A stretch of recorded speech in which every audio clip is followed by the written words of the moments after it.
પણ બાપા એમાંય વાતળિયું વિગતાળિયું ઓહો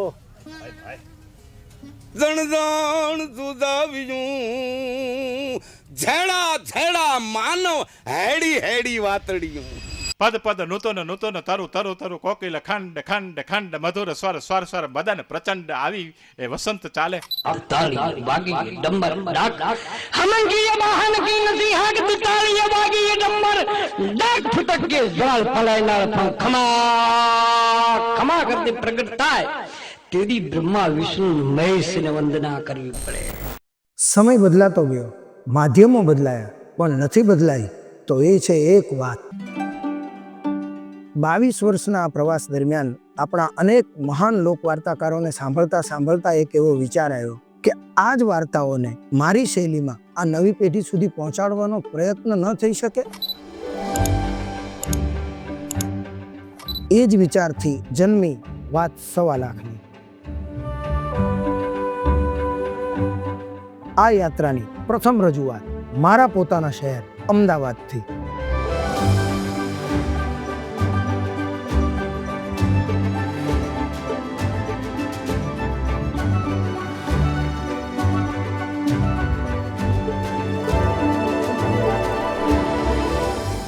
ચારણ કન્યા મેં બહુ બધી વખત સાંભળી છે, પણ આટલા ઇનડેપ્થમાં ચારણ કન્યા લગભગ મેં નથી સમજી હજી સુધી.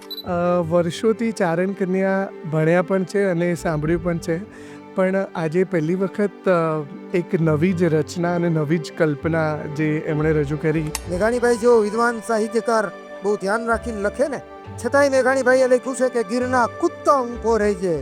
શું કામ?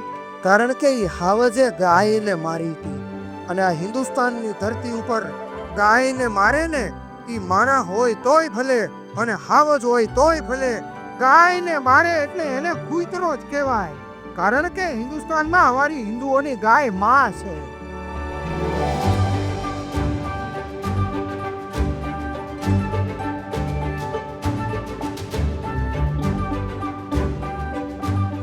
ખાલી વાર્તા નહીં પણ સંગીતમય આખી લોકવાર્તાનું આ મંડાણ જે કર્યું છે, ખૂબ ખૂબ ધન્યવાદ આપું છું વાત 1.25 લાખની આખી ટીમને, ઝલકભાઈ અને અમારા રણજીતસિંહ વાંક સાહેબને, કે આ તો પ્રથમ અધ્યાય હતો પણ આવા અગણિત અધ્યાયો આ વાતોના હાલતા રહે એવી માતાજીની પ્રાર્થના.